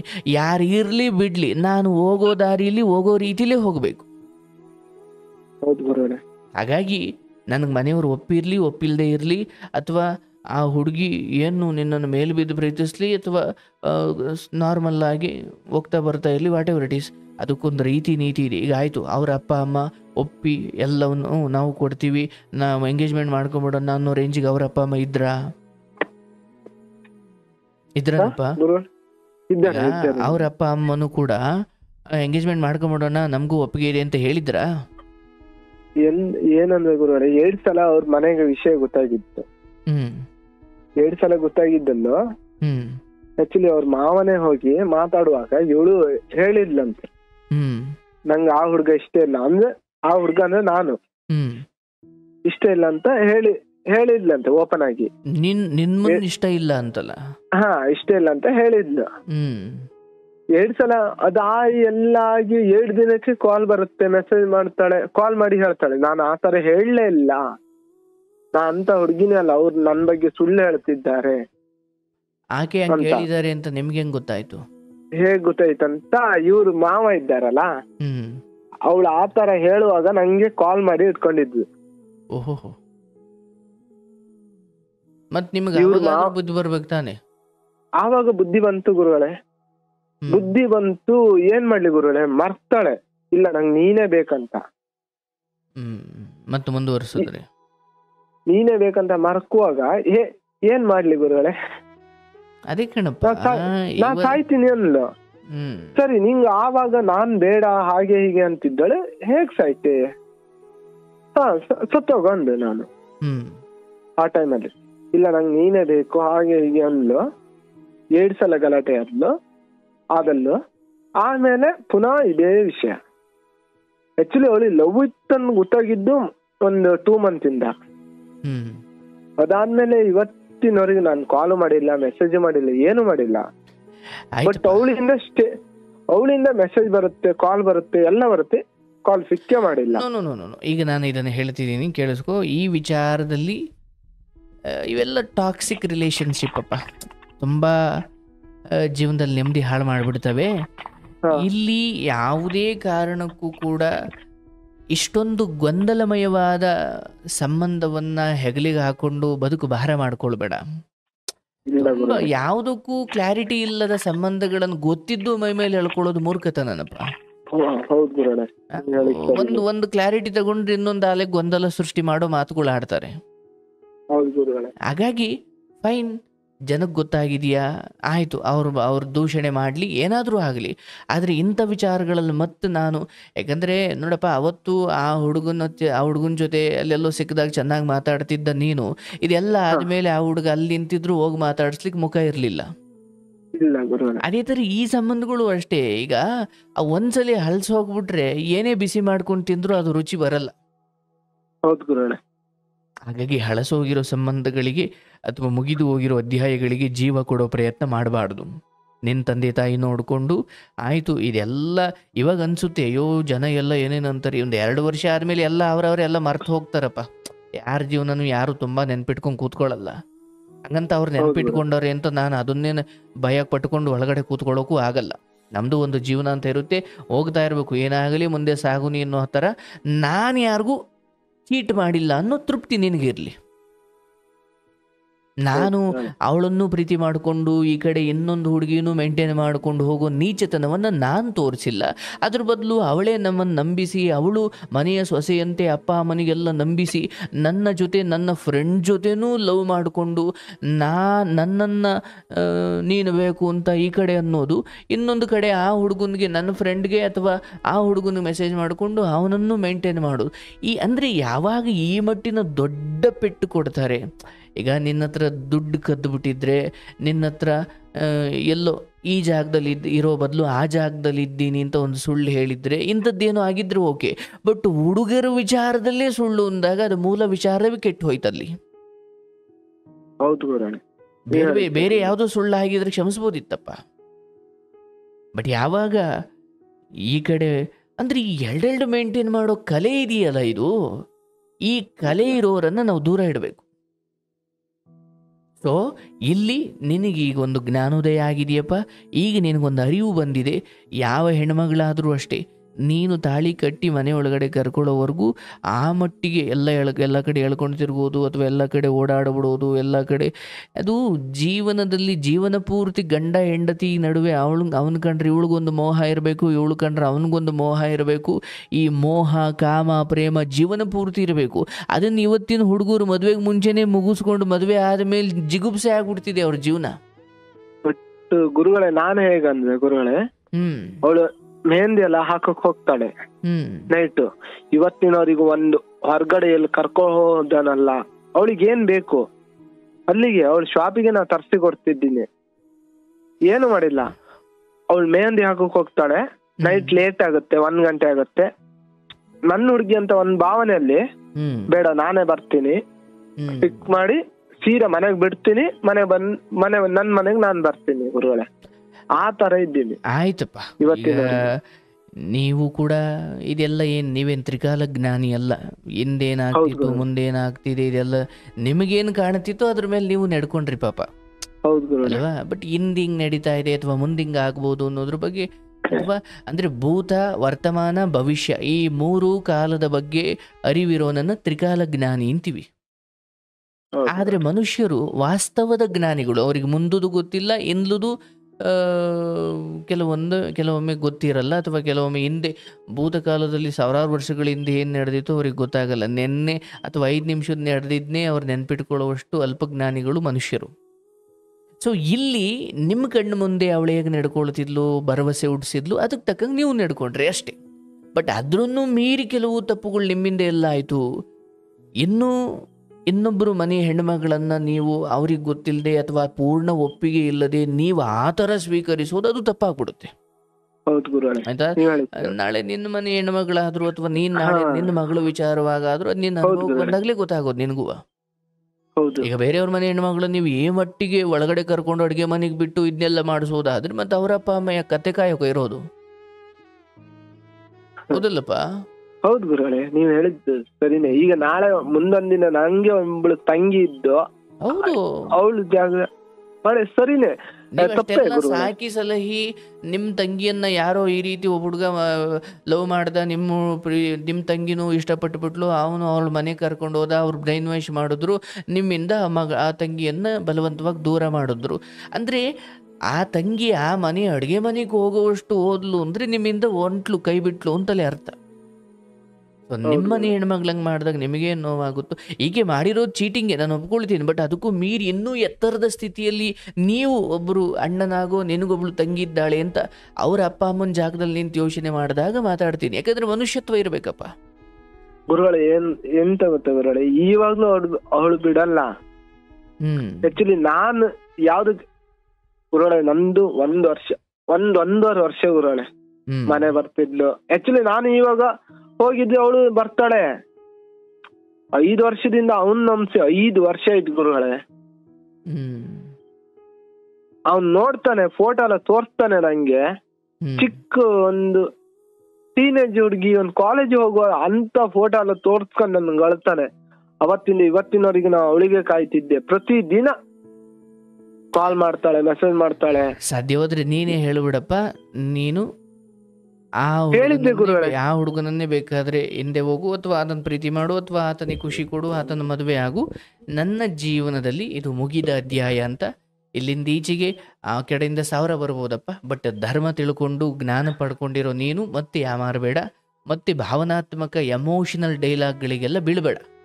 ಇಲ್ಲ ಗುರುಗಳೇ, ಹೇಳಿ ಆಯ್ತು. ಈ ಮಧ್ಯೆ ನಿನಗೊಂದು ತಿಳುವಳಿಕೆ ಕೊಡ್ಲಿಕ್ಕೆ ಇಷ್ಟಪಡ್ತೀನಿ. ಅವತ್ತು ಒಂದು ಹೆಣ್ಮಗಳು ಯಾರೋ ಅಜ್ಞಾತವಾಗಿ ಅಥವಾ ಅನ್ನೋನ್ ನಂಬರಿಂದ ಒಂದು ಮೆಸೇಜ್ ಬರುತ್ತೆ, ಇಲ್ಲ ಅಣ್ಣ ಬಿಟ್ಬಿಡು, ನಿನ್ನ ಜೀವನ ಹಾಳು ಮಾಡಿಕೊಳ್ಬೇಡ ಅಂತ ಹಿಂಗೆ ಏನೋ ಬಂದಾಗ ನಿನ್ನ ಬಾಯಿಂದ ಅವತ್ತೊಂದು ಒಂದು ಡೈಲಾಗ್ ಅಥವಾ ಒಂದು ಮಾತು ಬಂದೇನು, ನಾವು ಚೆನ್ನಾಗಿದ್ದೀವಿ, ನೀವು ಹಾಳು ಮಾಡ್ಲಿಕ್ಕೆ ಬಂದಿದ್ದೀಯಾ ಅಂತ ಹೇಳಿದೆ. ಹೌದಲ್ಲಪ್ಪ? ಹೌದು ಹೌದು ಗುರುಗಳೇ. ಅಂದ್ರೆ ಜೀವನದಲ್ಲಿ ಅದೆಷ್ಟೋ ಬಾರಿ ಹೀಗೆ ಭಗವಂತ ನಮ್ಮನ್ನ ನಾಳೆಗಳ ದುರಂತದಿಂದ ತಪ್ಪಿಸ್ಲಿಕ್ಕೆ ನಮ್ಮ ಪರವಾಗಿದ್ದು ಭಗವಂತ ನಾನಾ ಮನುಷ್ಯರನ್ನು ನಮ್ಮನ್ನು ರಕ್ಷಣೆ ಮಾಡಲಿಕ್ಕೆ ಕಳಿಸಿಕೊಡ್ತಾನೆ. ಆದರೆ ನಾವು ಅದೆಷ್ಟು ಮೋಸದ ಅಥವಾ ಮೋಸಗಾರರಿಗೆ ಎಷ್ಟು ಅಡಿಯಾಳಾಗಿರ್ತೀವಿ, ದಾಸರಾಗಿರ್ತೀವಿ ಅಂದರೆ ಕಾಪಾಡಲಿಕ್ಕೆ ಬಂದ ಭಗವಂತನ ಸ್ವರೂಪದ ಆ ಕಾಪಾಡಲಿಕ್ಕೆ ಬಂದವರನ್ನು ನಾವು ನಂಬಲಿಕ್ಕೆ ತಯಾರಿರಲ್ಲ. ಅಂದರೆ ಆ ಕೇಡುಗಾಲ ಬಂದಾಗ ದೇವರು ಬಂದರೂ ನಾವು ಎಚ್ಚೆತ್ಕೊಳ್ಳಲ್ಲ. ಇದು ನಮಗೆ ಕೇಡು ಬಯಸ್ಲಿಕ್ಕೆ ಬಂದವರನ್ನೇ ಅಪ್ಪಿಕೊಳ್ಳೋದು, ನಮಗೆ ಒಳ್ಳೇದು ಮಾಡ್ಲಿಕ್ಕೆ ಬಂದವರನ್ನ ಕಾಲು ಕಸ ಮಾಡಿಕೊಂಡು ಒದ್ದು ಕಳಿಸೋದು. ಜೀವನದಲ್ಲಿ ಯಾರಾದರೂ ನಿಮ್ಮ ಪ್ರೀತಿ ಪಾತ್ರರ ಬಗ್ಗೆ ಅಥವಾ ಯಾವುದರ ವಿಚಾರದ ಬಗ್ಗೆ ಏನೋ ಒಂದು ಮೇಲ್ನೋಟಕ್ಕದು ಚಾಡಿ ಚುಚ್ಚಿದಂತೆ ಕಂಡರೂ ಕೂಡ ಅದರೊಳಗೆ ಏನಾದರೂ ಸತ್ವ ಇದೆಯಾ ಅಂತ ಸ್ವಲ್ಪ ಕಾದು ವಿಚಾರಿಸಿ ನೋಡಿ ಆಮೇಲೆ ಆಕ್ಷನ್ ತಗೊಳ್ಬೇಕು. ಆಕ್ಷನ್ ಈ ಕಡೆ ಸುಳ್ಳು ಹೇಳ್ತಾವಳೆ, ಸುಳ್ಳು ಚಾಡಿ ಚುಚ್ತಾವಳೆ ಅಂದರೆ ಇವಳ ಮೇಲೆ ಆಕ್ಷನ್ನು, ಇಲ್ಲ ಈಕೆ ಹೇಳ್ತಿರೋ ಸರಿ ಅನ್ನೋದಾದರೆ ಅವ್ರ ಮೇಲೆ ಆಕ್ಷನ್ನು. ಬಟ್ ಒಮ್ಮೆಲೆ ಯಾವುದನ್ನು ತಿರಸ್ಕರಿಸಬಾರ್ದು. ಇದಕ್ಕೆ ನಮ್ಮ ರಾಮಾಯಣದಲ್ಲಿ ನಮ್ಮ ದಶರಥ ಮಹಾರಾಜನ ಪುತ್ರನಾದಂತಹ ರಾಮಚಂದ್ರ ಪಟ್ಟಾಭಿಷೇಕ ಆಗಬೇಕು ಅಂತ ತೀರ್ಮಾನವಾಗುತ್ತೆ. ರಾಮ ಕೌಸಲ್ಯೆಯ ಮಗ, ಕೈಕೆಗೆ ಹೊಟ್ಟೆ ಕಿಚ್ಚು ಬಂದ್ಬಿಡುತ್ತೆ, ನನ್ನ ಮಗ ಭರತನಿಗೆ ಆಗಬೇಕು ಅಂಥದ್ರಲ್ಲಿ ರಾಮನಿಗೆ ಆಗ್ತಾ ಇದೆ. ರಾಮನಿಗೆ ಪಟ್ಟಾಭಿಷೇಕ ಆದರೆ ನನ್ನ ಸೌತಿ ಅಂದರೆ ದಶರಥನಿಗೆ 3 ಜನ ಹೆಂಡತಿದಿರು, ಇದರಲ್ಲಿ ಕೈಕೆ, ಕೌಸಲ್ಯೆ. ಈ ಕೌಸಲ್ಯೆಯ ಮಗ ರಾಮ ಪಟ್ಟಾಭಿಷೇಕ ಆದರೆ ಅವನ ತಾಯಿ ಕೌಸಲ್ಯೆ ಪಟ್ಟದ ರಾಣಿ ಥರ ಇರಬೇಕಾಗುತ್ತೆ, ನಾನು ಅವ್ರ ಕೈ ಕೆಳಗಡೆ ಇರಬೇಕಾಗುತ್ತೆ. ಏನು ಮಾಡುವುದು ಪಾಪ, ಆಕೆಗೇನು ಕೆಟ್ಟ ಗುಣ ಇರಲಿಲ್ಲ, ರಾಮನನ್ನು ಕಾಡಿ ಕಳಿಸಬೇಕು, ನನ್ನ ಮಗ ಭರತ ನನ್ನ ಪಟ್ಟಕ್ಕೆ ಕಟ್ಟಬೇಕು ಅಂತ ಆಕೆಗೇನು ಇರಲಿಲ್ಲ. ಈ ನಡುವೆ ಮಂಥರೆ ಅಂತ ಒಬ್ಳು ಬಂದ್ಲು, ಆದರೆ ಕೈಕೇಯಿಯ ದಾಸಿ. ಅವಳು ಬಂದು ಹೇಳ್ತಾಳೆ, ಅಂದರೆ ಕಿವಿ ಚುಚ್ಚೋದು, ಕೈಕೆ ನಿನ್ನ ಮಗ ಭರತನಿಗೆ ಪಟ್ಟ ಕಟ್ಟಿದ್ರೆ ನಿನ್ನ ಬದುಕು ಹೆಂಗಿರುತ್ತೆ ಯೋಚನೆ ಮಾಡು.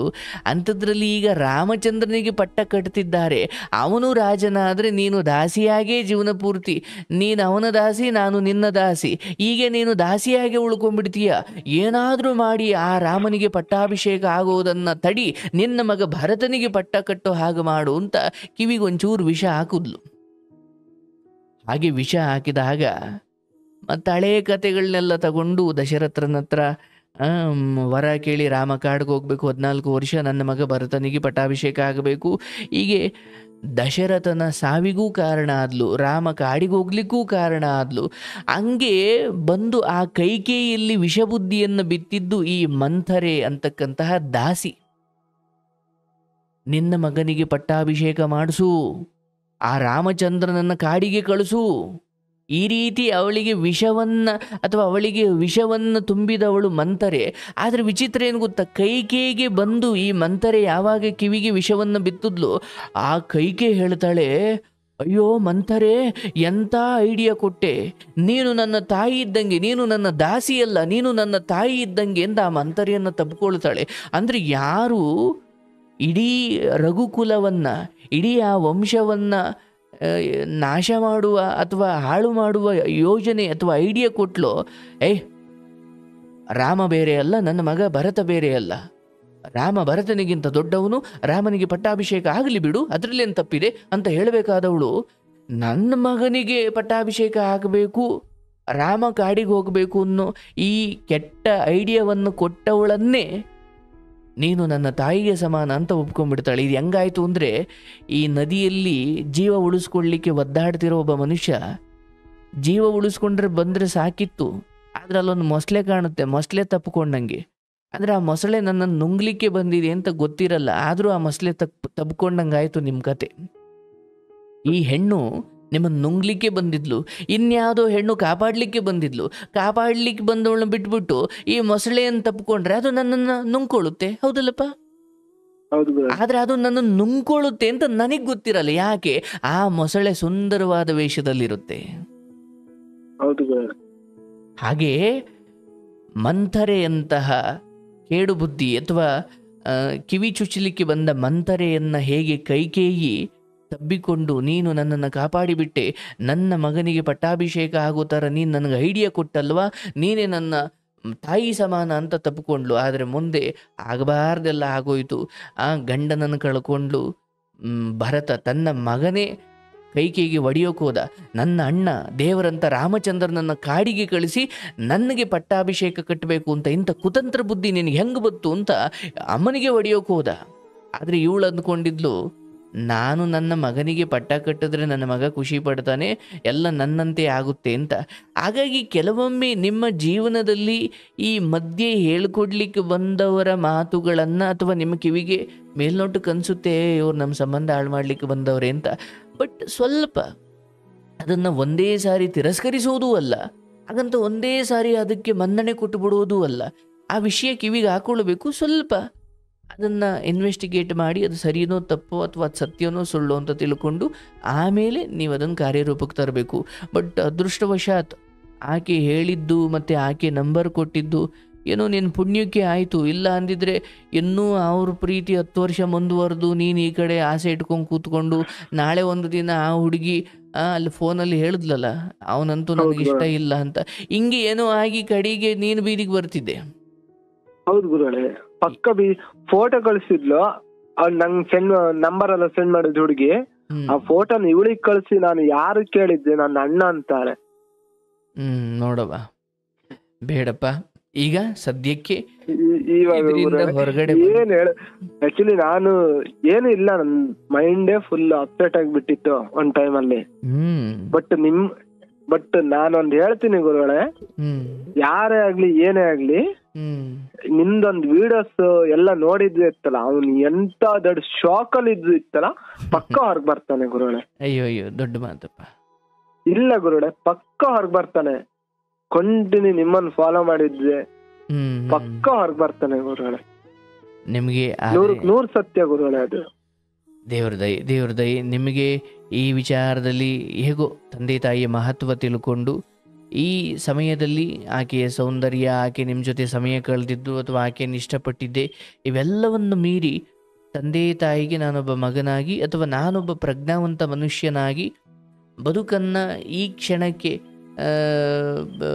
ಸ್ವಲ್ಪ ಅದೇ ಹೇಳ್ತಾರಲ್ಲಪ್ಪ, ಸುಖಕ್ಕೋಸ್ಕರ ಎಣ್ಣೆ ಹೊಡೆಯೋದು, ಸುಖಕ್ಕೋಸ್ಕರ ಜೂಜಾಡೋದು, ಸುಖಕ್ಕೋಸ್ಕರ ವೇಶ್ಯ ಮನೆಗೆ ಹೋಗೋದು, ಸುಖಕ್ಕೋಸ್ಕರ ಇನ್ನೊಬ್ಬರ ಆಸ್ತಿಗೆ ಆಸೆ ಪಡೋದೇನೋ ಕ್ಷಣಿಕವಾದದ್ದಿರ್ಬೋದು, ವೇಶ್ಯ ಮನೆಗೆ ಹೋಗೋದು ಕ್ಷಣಿಕವಾದದ್ದಿರ್ಬೋದು, ಜೂಜಾಡೋದು ಕ್ಷಣಿಕವಾದದ್ದಿರ್ಬೋದು. ಆದರೆ ಅದರ ಮುಂದಿನ ಪರಿಣಾಮ ಅಥವಾ ಆ ದೂರದೃಷ್ಟಿ ಇಲ್ಲದೆ ಹೋದರೆ ಜೀವನ ನರಕ ಆಗಿಬಿಡುತ್ತೆ. ಹಾಗಾಗಿ ಇಲ್ಲಿ ಈಕೆಯ ಕುರಿತು ಇಲ್ಲೊಂದು ನಿರ್ಧಾರ ತೆಗೆದುಕೊಳ್ಳದೆ ಹೋದರೆ ಇನ್ನು, ಯಾಕಂದರೆ ಬದುಕಿನ್ನು ಪ್ರಯಾಣ ತುಂಬ ದೂರ ಇದೆ. ಆ ದೂರದ ಪ್ರಯಾಣದಲ್ಲಿ ಇಂಥ ಗೊಂದಲ, ಇಂಥ ಟಾಕ್ಸಿಕ್, ಇಂಥ ಕ್ಲಾರಿಟಿ ಇಲ್ಲದ ಸಂಬಂಧಗಳನ್ನು ಹೊತ್ಕೊಂಡು ಅದು ಎಷ್ಟು ಬದುಕನ್ನು ಭಾರ ಮಾಡಿಕೊಡೋದು. ಆಯಿತು, ನನಗಿಷ್ಟ ಇಲ್ಲ ಅಂತ ಅವತ್ತು ಫೋನಲ್ಲಿ ಹೇಳಿದ್ಲು, ಮತ್ತು ಈ ಕಡೆ ಈ ಹುಡುಗನ ವಿಚಾರದಲ್ಲಿ ಹಿಂಗೆ ಆಯಿತು. ಆ ಹುಡುಗಿಗೂ ಒಳ್ಳೇದಾಗಲಿ, ಆದರೆ ನಿಮ್ಮ ಜೊತೆ ಇದ್ದು ಒಳ್ಳೇದಾಗೋದು ಬೇಡ. ನೀವು ನಿಮ್ಮ ಪಾಡಿಗೆ ನಿಮ್ಮ ಒಳ್ಳೇದು ನಿಮ್ಮ ಬೇರೆ ಕಡೆ ಆಗಲಿ, ಆ ಹುಡುಗಿ ಆ ಕಡೆ ಬೇರೆ ಕಡೆ ಇರಲಿ. ಇಲ್ಲಿ ಮತ್ತೆ ಇದು ಏನೇ ಮತ್ತೆ ಸರಿ ಮಾಡ್ಕೊಳ್ಳೋಕೆ ಹೋದ್ರು ಅದಾಗಲ್ಲಪ್ಪ. ಹಾಗಾಗಿ ಆ ಹೆಣ್ಣಿನ ವಿಚಾರದಲ್ಲಿ ಎಲ್ಲ ಭಾವನೆಯನ್ನು ಕಿತ್ತಿ ಎಸೆದು ನಾಳೆ ದಿನ ಇಂಥ ಹೆಣ್ಣುಗಳ ಇವ್ರು ಮಾಡ್ಕೊಳ್ಳೋ ಕೆಲವು ಎಡವಟ್ಟುಗಳಿಗೆ ನಿನ್ನ ಇಡೀ ಮನೆ ತಲೆ ತಗ್ಗಿಸ್ಬೇಕಾಗುತ್ತೆ. ಹಂಗಾಗೋದು ಬೇಡ. ಈಗ ಕೆಲವೊಂದನ್ನ ತ್ಯಾಗ ಮಾಡ್ಲೇಬೇಕು, ಬೇರೆ ವಿಧಿ ಇಲ್ಲ. ತ್ಯಾಗಕ್ಕಿಂತ ಆಕ್ಚುಲಿ ನಾನ್ ಮನೆ ಮಗನಾಗಿ ನಮ್ಮ ಅಪ್ಪ ಅಮ್ಮ ತಮ್ಮ ಯಾರದು ತಲೆ ತಗ್ಗಿಸ್ಬಾರ್ದು, ತಲೆ ತಗ್ಗಿಸುವಂತ ವಿಷಯನೂ ಬರಬಾರ್ದು. ಸತ್ಯ ಆ ತರ ಇದ್ವಿ ಗುರುಗಳೇ. ಇನ್ ಮುಂದೆ ಆ ತರ ಆಗ್ಬಾರ್ದು ಅಂತ ನಾನು ದೇವರ ಹತ್ರ ಬೇಡ್ಕೊಳ್ಳೋದು.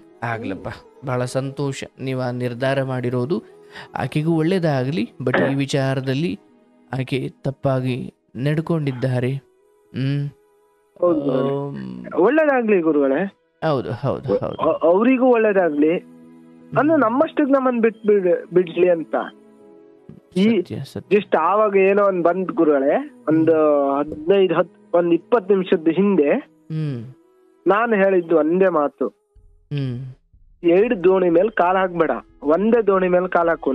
ನನ್ ದೋಣಿ ಕಾಲ್ ಹಾಕ್ರೆ ನಾನು ಇನ್ನೊಂದು ಸೇರ್ಸಲ್ಲ, ಅದೇ 5 ವರ್ಷದ ದೋಣಿ ಮೇಲೆ ಕಾಲ್ ಹಾಕು ಅಂತ ಹೇಳಿಬಿಟ್ಟಿದ್ದೆ. ಆಕೆ 5 ವರ್ಷದ ದೋಣಿ ಮೇಲೆ ಹೋಗ್ಲಿ ಅಥವಾ ಹೊಸ ದೋಣಿಯನ್ನ ಆಕೆ ಕಟ್ಕೊಳ್ಳಿ ಅಥವಾ ಅರ್ಧ ದೋಣಿ ಮೇಲೆ ಕೂತ್ಕೊಳ್ಳಿ, ನಿಮ್ಗೆ ಅದು ಬೇಡ. ಆಕೆ ಎಲ್ಲಿ ಹೋಗ್ಬೇಕು ಎಲ್ಲಿ ಬರಬೇಕು ನಿರ್ಧಾರ ಮಾಡ್ಲಿಕ್ಕೆ ನಿನ್ನ ಜೀವನದಲ್ಲಿ ಈ ಹಿಂದೆ ಒಂದು ಸ್ನೇಹಿತಿಯಾಗಿದ್ಲೋ ಏನೋ, ಈಗ ಯಾವುದೂ ಇಲ್ಲ ಈಗ. ಸೊ ಹಾಗಾಗಿ ನನ್ನ ದೋಣಿಗೆ ನಿನಗೆ ಪ್ರವೇಶ ಇಲ್ಲ. ನೀನು ನಡ್ಕೊಂಡು ಹೋಗ್ತೀಯೋ ಇಲ್ಲ ನೀರಲ್ಲಿ ಈಜ್ಕೊಂಡು ಹೋಗ್ತೀಯೋ ಇಲ್ಲ ದೋಣಿ ಮೇಲೆ ಹೋಗ್ತೀಯೋ ಇನ್ಯಾರ್ದು ದೋಣಿ ಕಾಯ್ತೀಯೋ ಅದು ನಿನಗೆ ಬಿಟ್ಟಿದ್ದು. ಯಾಕಂದ್ರೆ ಇಲ್ಲಿವರೆಗೂ ನಮ್ಮದೇ ಮನೆಯ ಒಂದು ಭಾಗ ಅಂದ್ಕೊಂಡಿದ್ರಿಂದ ನಾನು ಕೇರ್ ಮಾಡ್ತಿದ್ದೆ. ಈಗ ಅದು ಯಾವುದೂ ಅಲ್ಲ ಅಂದಾಗ ನಾನು ಯಾಕೆ ಕೇರ್ ಮಾಡಲಿ? ಬಟ್ ನಿನ್ನಿಂದ ನನಗೆ ತೊಂದರೆ ಆಗದ ಹಾಗೆ ನನ್ನ ಮನೆಯವರು ತಲೆ ತಗ್ಗಿಸೋದು. ಯಾಕಂದರೆ ನನ್ನ ತಮ್ಮ ಇದ್ದಾನೆ ಅಥವಾ ನಾನು ನಾಳೆ ಮದುವೆ ಆಗಬೇಕಿದೆ, ನಮ್ಮದು ಒಂದು ಜೀವನ ಕಟ್ಕೊಳ್ಬೇಕಿದೆ. ಹಾಗಾಗಿ ನಂಬಿಕೆ ಇಟ್ಟು ನೀನು ಅದನ್ನು ಉಳಿಸ್ಕೊಳ್ಳಿಲ್ಲ. ಹಾಗಾಗಿ ನನಗೆ ನಿನ್ನನ್ನು ಹೊಡಿಬೇಕು ಕೊಲ್ಲಬೇಕು ಅನ್ನೋ ಏನು ಭಾವನೆ ಇಲ್ಲ. ಆದರೆ ಕೆಟ್ಟದ್ದು ಅಂತ ಗೊತ್ತಾದಾಗ ಅದರಿಂದ ನಮ್ಮನ್ನು ನಾವು ರಕ್ಷಣೆ ಮಾಡ್ಕೊಳ್ಳೋದಷ್ಟು ದಡ್ರೇನು ನಾವಲ್ಲ. ಅದು ಕೆಟ್ಟದ್ದು ಅಂತ ಗೊತ್ತಾದರೂ ಅದನ್ನೇ ಸ್ವೀಕರಿಸಿ ಅದೇ ಬೇಕು ಅಂತ ಹಠ ಹಿಡಿಯುವಷ್ಟು ಅನಕ್ಷರಸ್ಥರು ಅಲ್ಲ, ಅಥವಾ ಆ ಮಟ್ಟಿನ ಬರ್ಗೆಟ್ಟಿರೋರು ನಾವಲ್ಲ. ಹಾಗಾಗಿ ಇಲ್ಲಿ ನಂಬಿಕೆ ಇಟ್ಟಿದ್ದೆ, ಅದು ಯಾಕೋ ಕಳ್ಕೊಂಡೆ. ಈಗ ನಾನು ಬುದ್ಧಿ ಕಲ್ತಿದ್ದೀನಿ. ನಾನು ಸ್ವಲ್ಪ ಇದೆಲ್ಲದರಿಂದ ಹೊರಗಡೆ ಬರಲಿಕ್ಕೆ ಇನ್ನೂ ವರ್ಷ ಅನ್ಗಟ್ಲೆ ಬೇಕು. ನನ್ನ ಬಾಡಿಗೆ ನಮ್ಮ ಸಂಸಾರ ನಮ್ಮ ಜೀವನ ನಂಗೆ ನಡೆಸ್ತೀವಿ. ನಿನಗೆ ಒಳ್ಳೇದಾಗಲ್ಲವ, ಮೆಸೇಜು ಫೋನು ಇದು ಯಾವುದು ಬರಬಾರ್ದು. ನಾನು ಇದನ್ನು ಇಷ್ಟಪಡಲ್ಲ. ಬಂದರೂ ಅದೇನೇ ತಿಪ್ಪುರ್ಲಾಗ ಹಾಕಿದ್ರು ನಾನು ಮತ್ತೆ ಮನಸ್ಸು ಬದಲಾಯಿಸೋನಲ್ಲ. ನಾನು ನಿನಗೆ ಒಳ್ಳೆ ಪ್ರೇಮಿ ಆಗಲಿಕ್ಕೆ ಹೋಗಿ ಒಳ್ಳೆ ಮಗ ಆಗುವುದನ್ನು ಮರೆತುಬಿಟ್ಟಿದ್ದೆ. ಇನ್ನು ಮುಂದೆ ನಾನು ಒಳ್ಳೆ ಮಗನಾಗ್ತೀನಿ ಅಟ್ಲೀಸ್ಟ್. ಹಾಗಾಗಿ ಏನಂತ ಹೇಳಿ ಅಂತ ಗುರುಗಳೇ, ನಾನು ಒಂದು 17 ವರ್ಷದಿಂದ ಅಪ್ಪಂಗ್ ಹುಷಾರಿಲ್ದೆ ನಾನು ಮನೆ ಮಠ ಎಲ್ಲ ನಡ್ಸ್ಕೊಂಡು ಹೋಗ್ತಿದ್ದೆ. ನಾನು ಇವತ್ತಿನ ಮನೆ ಕಟ್ಟಿದ್ದೆ, ಎಲ್ಲ ಮಾಡಿದ್ದೆ. ನಾನು ಕಷ್ಟಪಟ್ಟು ಏನೇನೋ ಮಾಡಿದ್ದೆ. ಬಟ್ ಈ ಒಂದು ವಿಷಯದಲ್ಲಿ ನಾನು ಸೋತ್ ಬಿಟ್ಟೆ. ಇದೇ ಒಂದು ವಿಷಯದಲ್ಲಿ ಸೋತ್ ಬಿಟ್ಟೆ. ನೋಡಪ್ಪ, ಇಲ್ಲಿ ಹಿಂಗೆ ಆಗ್ಬಿಡುತ್ತೆ ಜೀವನದಲ್ಲಿ. ಏನಂದ್ರೆ ನಾವೇ ರಸ್ತೆಯಲ್ಲಿ ಹೋಗ್ಬೇಕಾದ್ರೆ ನಾವೇ ವೀಲಿಂಗ್ ಮಾಡ್ಲಿಕ್ಕೆ ಹೋಗಿ ನಾವೇ ಹಾಳಾಗೋದು ಒಂದು ಕಡೆ. ಆದರೆ ನಾವು ಪಾಪ ಒಳ್ಳೆ ದಾರಿಯಲ್ಲಿ ಹೋಗ್ತಿರ್ತೀವಿ, ಇನ್ಯಾರ್ದೋ ಎಡವಟ್ಟಿಗೆ ನಾವು ಕೆಲವೊಮ್ಮೆ ಬಲಿಯಾಗಬೇಕಾಗುತ್ತೆ. ಸೊ ಇಲ್ಲಿ ಇದು ನಿನ್ನ ಎಡವಟ್ಟಲ್ಲ. ಹೌದು, ಕೆಲವೊಂದು ಆ ಹೆಣ್ಣಿನ ವಿಚಾರದಲ್ಲಿ ತೀರಾ ಆಪ್ತವಾಗಿ ನಡ್ಕೊಂಡಿರೋದು ಕೆಲವು ತಪ್ಪೆ. ಆದರೆ ಅದನ್ನು ಮೀರಿ ನೀವು ಸುಮ್ಮನೆ ಹೋಗ್ತಾ ಇದ್ರಿ, ನಾವು ನಿಯತ್ತಾಗಿ ಹೋಗ್ತಾ ಇದ್ರಿ. ಬಟ್ ಯಾರೋ ಕುಡಿದು ಬಂದು ಗುಡ್ಡಿದ್ದಕ್ಕೆ ಅದಕ್ಕೆ ನೀವು ಹೊಣೆ ಆಗಲಿಕ್ಕಿಲ್ಲ. ಆದರೆ ಪಾಠ ಕಲೀರಿ, ಎಚ್ಚೆತ್ತುಕೊಳ್ಳಿ. ಸೊ ಆಕೆ ಆ ಮನೆಯಲ್ಲಿ ಆಕೆಯನ್ನು ಎತ್ತಿರೋ ಅಪ್ಪ ಅಮ್ಮ ಇನ್ನೂ ಜೀವಂತವಾಗಿರಬೇಕಾದ್ರೆ ನೀವೇ ಏನೇನೋ ನಿರ್ಧಾರ ಮಾಡಿಕೊಳ್ಳೋದು ತಪ್ಪಾಗುತ್ತೆ. ನಾಳೆ ನೀವು ಉತ್ತರ ಕೊಡ್ಲಿಕ್ಕಾಗಲ್ಲ. ಇವಾಗ್ಲೇ ಉತ್ತರ ಕೊಡಕ್ ಆಗಲ್ಲ ಗುರುಗಳೇ. ಬಟ್ ನಿಮ್ದೊಂದು ವಿಡಿಯೋಸ್ ಇದೆಲ್ಲ ನೋಡಿದ್ಮೇಲೆ ನಾನು ಫಿಕ್ಸ್ ಆಗ್ಬಿಟ್ಟೆ. ಆಗ್ಲಪ್ಪ, ಒಳ್ಳೇದಾಗ್ಲಿ ಈ ನಿರ್ಧಾರ. ನಾನು ಹೇಳ್ತೀನಿ, ಈ ನಿರ್ಧಾರದಿಂದ ಆಕೆ ಜೀವನವೂ ಒಳ್ಳೇದಾಗಲಿ, ನನ್ನ ಹಾರೈಕೆ. ಬಟ್ ನಿನ್ನ ಜೀವನ ಅಂತೂ ಖಂಡಿತ ಒಳ್ಳೇದಾಗುತ್ತೆ. ಒಂದಷ್ಟು ಸಮಯ ತಗೊಳ್ಬೋದು ಇದರಿಂದ ಇನ್ನೊಂಚೂರು ಎಲ್ಲ ರಿಲೀಫ್ ಆಗಲಿಕ್ಕೆ. ಆಯಿತಾ?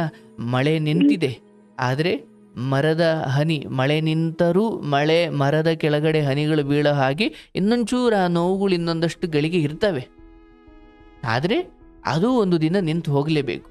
ಯಾಕಂದರೆ ಯಾರ ಜೀವನವು ನಿಂತ ಜಾಗದಲ್ಲಿ ನಿಲ್ಲಲ್ಲಪ್ಪ. ಅಂದರೆ people will learn, people will change, people will move on. ಹೌದಲ್ಲಪ್ಪ? ಕಲಿತಾರೆ, ಚೇಂಜ್ ಆಗ್ತಾರೆ, ಮುಂದೆ ಹೋಗ್ತಾ ಇರ್ತಾರೆ. ಇಷ್ಟೇ ಪ್ರಕೃತಿ ನಿಯಮ ಅದು. ಅಷ್ಟೇ. ಅದೇ ತರ ನಿನ್ನ ಜೀವನವು ಮುಂದೆ ಹೋಗುತ್ತೆ. ಬಟ್ ಈ ಹೆಣ್ಣಿನ ವಿಚಾರದಲ್ಲಿ ರಿಪ್ಲೈ ಕೊಡೋದಾಗ್ಲಿ ಅಥವಾ ಬೈಯೋಕೆ ರಿಪ್ಲೈ ಕೊಡೋದಾಗಲಿ, ನೀನು ಹಿಂಗೆ ಮಾಡಿಬಿಟ್ಟೆ ಅಂತ ರಿಪ್ಲೈ ಏನು ಬೇಡ, ಅಲ್ಲಿಗೆ ಮುಗಿದೋಯ್ತು. ಇನ್ನು ಪದಗಳಲ್ಲಿ ನೀನು ಏನು ಹೇಳಿದ್ರು ಅದು ಮತ್ತೊಂದೇನೋ ಹೊಸ ವಿವಾದಕ್ಕೆ ಕಾರಣ ಆಗುತ್ತೆ ಹೊರತು ಅದು ಫುಲ್ ಸ್ಟಾಪ್ ಕೊಡಲ್ಲ. Just stop it and I am with you, ನಾನು ನಿನ್ನ ಜೊತೆ ಇರ್ತೀನಪ್ಪ, ನಿನಗೆ ಒಳ್ಳೇದಾಗಲಿ. ಆಗ ಯಾವಾಗಾದ್ರೂ ಬೆಂಗಳೂರು ಕಡೆ ಬಂದಾಗ ಆಶ್ರಮಕ್ಕೆ ಬಂದು ಹೋಗಪ್ಪ, ನಿನ್ನ ತಂದೆ ತಾಯಿ ಚೆನ್ನಾಗಿ ನೋಡ್ಕೊ. ಖಂಡಿತ ಗುರುಗಳೇ, ಶುಭವಾಗ್ಲಪ್ಪ, ನಿನ್ಗೆ ಒಳ್ಳೇದಾಗ್ಲಿ. ಹರೇ ಕೃಷ್ಣ. ಓಕೆ ಗುರುಗಳೇ.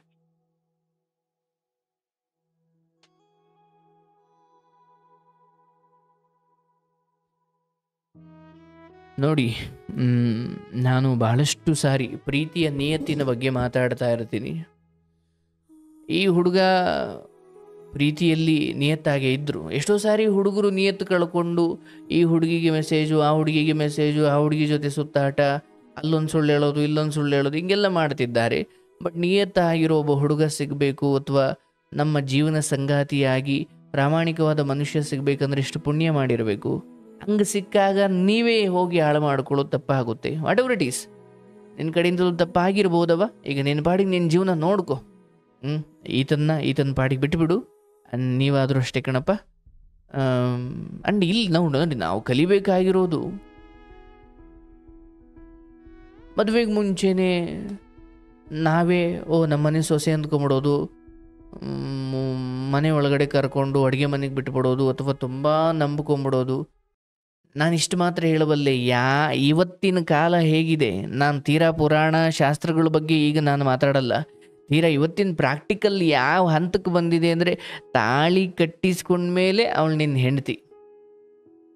ಹಾಗಾಗಿ ಅಲ್ಲಿವರೆಗೂ ತೀರಾ ಏನೇನೋ ಮಾತಾಡ್ಬಿಡೋದು, ತೀರಾ ಹಚ್ಕೊಂಡ್ಬಿಡೋದು, ಆ ಮಟ್ಟಕ್ಕೆ ಹೋಗಬೇಡಿ. ಪ್ರೀತಿಯನ್ನು ಶೇಖರಿಸಿಟ್ಕೊಳ್ಳಿ. ಅದರಿಂದ ಅಂದರೆ ಹೇಗೆ ಮನೆಯಲ್ಲಿ ಬೀರಲ್ಲಿ ಅಥವಾ ಮನೆಯಲ್ಲಿ ಒಂದಷ್ಟು ಹಣ ಇದ್ದರೆ ಆ ಮನೆಯಲ್ಲೆಲ್ಲ ನಗನಗ್ತಾ ಇರ್ತಾರೋ, ಹಾಗೆ ನಿಮ್ಮ ಹೃದಯದಲ್ಲಿ ಪ್ರೀತಿ ಇರಲಿ, ನೀವು ನಗನಗ್ತಾ ಇರ್ತೀರಿ. ನಿಮಗೆ ಹೆಂಡತಿಯಾಗಿ ಬರೋರಿಗೆ, ನಿಮಗೆ ಗಂಡನಾಗಿ ಬರೋರಿಗೆ ಆ ಪ್ರೀತಿಯನ್ನು ಭರಪೂರ ಕೊಡಿ, ಜೀವನ ಚೆನ್ನಾಗಿರುತ್ತೆ.